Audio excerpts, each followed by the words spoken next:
Oi pessoal, nessa videoaula a gente vai analisar a revelia nos termos do artigo 344 e 345 e 346 do CPC. Vamos para o choque? Vamos lá. Quando o réu será revel?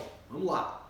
O réu será revel quando ele não oferecer contestação ou quando ele oferecer essa contestação fora do prazo estabelecido, que a regra, obviamente, é 15 dias, se não se tratar de Ministério Público, se não se tratar de Defensoria Pública, de Fazenda Pública, que aí é o prazo em dobro. De qualquer forma, não ofereceu contestação ou contestou fora do prazo, nós estamos tratando de um réu revel. Quais os efeitos práticos de um réu revel para o processo? Bom, nós vamos citar dois efeitos, um efeito processual e um efeito material. Qual o efeito processual da revelia para o réu? Vamos lá, nos termos do 346 do CPC. Toda vez que o réu for revel e que ele não tenha advogado constituído nos autos, todas as intimações, citação, se houver, vão ser feitas, vão dar-se dado prosseguimento e ele não vai ser comunicado dessa intimação ou dessa citação que for feita. Então, há a publicação no Diário Oficial, mas ele não vai receber pessoalmente essa intimação ou essa citação novamente.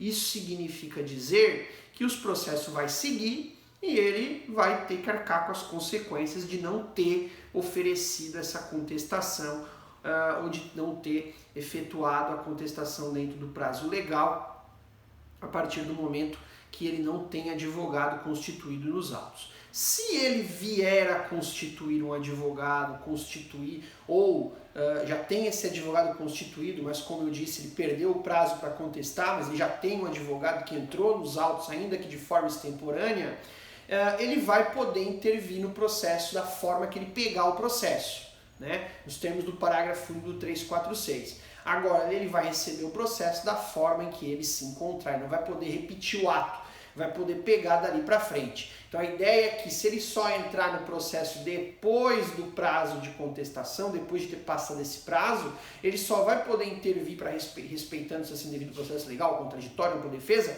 com base em todos os atos que vierem dali diante acontecer. Agora, em relação à sua defesa principal, que é onde ele vai, onde ele iria rebater todas as alegações de mérito formuladas pelo autor, né? Enfim, ele perdeu o prazo, então ele vai ser considerado um réu revel. Então o efeito processual da revelia é esse. Caso ele venha constituir advogado, ele vai querer entrar no processo, vai pegar o processo como ele se encontra. Caso nem constitua advogado, enfim, o processo vai seguir normalmente, vai haver as intimações, as citações, vai ter a publicação no Diário Oficial, mas ele não vai ser comunicado pessoalmente. Esse é o efeito processual da revelia. E aí, qual seria então o efeito material? O efeito material é o que está teoricamente exposto lá no capítulo 344. O que diz o capítulo 344? Diz o seguinte, em suma, que se o réu não contestar a ação, obviamente será considerado revel, e se presumir-se-ão verdadeiras todas as alegações de fato formuladas pelo autor. Então é como se não contestou, presume verdade tudo aquilo que o autor falou. Agora a questão é, essa presunção ela é uma presunção absoluta ou ela é uma presunção relativa? Obviamente, ela é uma presunção de veracidade relativa. Tanto que é que o artigo 345 vai apresentar as hipóteses em que, apesar do réu ser revel, não será aplicado o efeito material da revelia, esse efeito de presunção de veracidade que o 344 determina. E quando que não vai ser aplicado esse efeito material da revelia? A revelia não vai produzir o efeito mencionado no artigo 344, quando tem mais, então são ali quase 4 incisos, tá? 4 incisos que vão tratar dessas exceções. O inciso primeiro vai dizer, Quando houver mais de um réu, pluralidade de réus, algum deles contestou a ação. Então nós estamos lidando aí com uma situação em que há um litisconsórcio passivo, tem 3 réus. Um deles contestou a ação, aproveita os demais. Não se aplica revelia para os 2 outros réus que não contestaram a ação. O inciso 2º vai tratar de quando o litígio versar sobre direitos indisponíveis.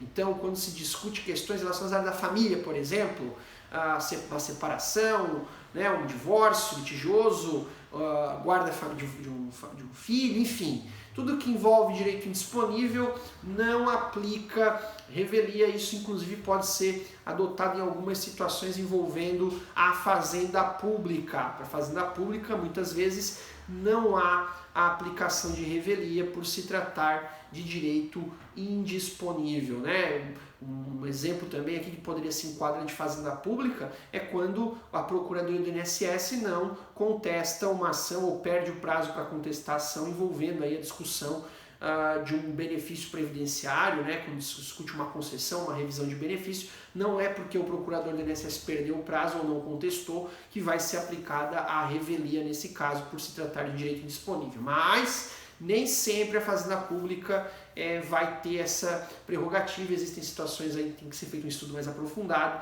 que pode levantar situações em que, havendo a não interposição de contestação, por exemplo, iria se aplicar essa revelia do réu. Inciso 3º vai dizer que a petição não vai se aplicar esse efeito da revelia, o efeito material da revelia, quando a petição inicial não estiver acompanhada de instrumento que a lei considere indispensável à prova do ato. Então aqui uma situação em que o ônus da prova é do autor, o fato constitutivo, lembrem, remete ao 373, e o autor não trouxe algum documento que a lei torna como indispensável para provar um determinado ato. Obviamente não há por que aplicar o efeito material da revelia. Inclusive esse inciso 3º está em consonância lá com o artigo 341, aliás, que trata do ônus da impugnação especificada. Tem um dispositivo lá semelhante a esse inciso 3º.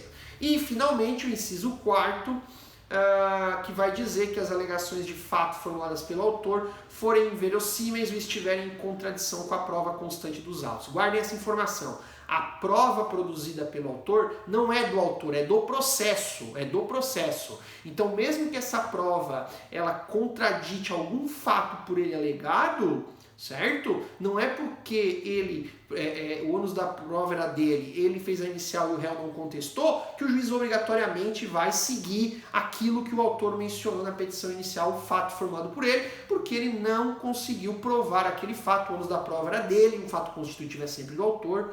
Então a prova produzida no processo é do processo, não é do autor e não vai ser do réu quando o réu produzir. Certo, pessoal? Essa então foi a revelia, nos termos dos artigos 344 e 346 do CPC. Fechamos essa parte, então, e até a próxima.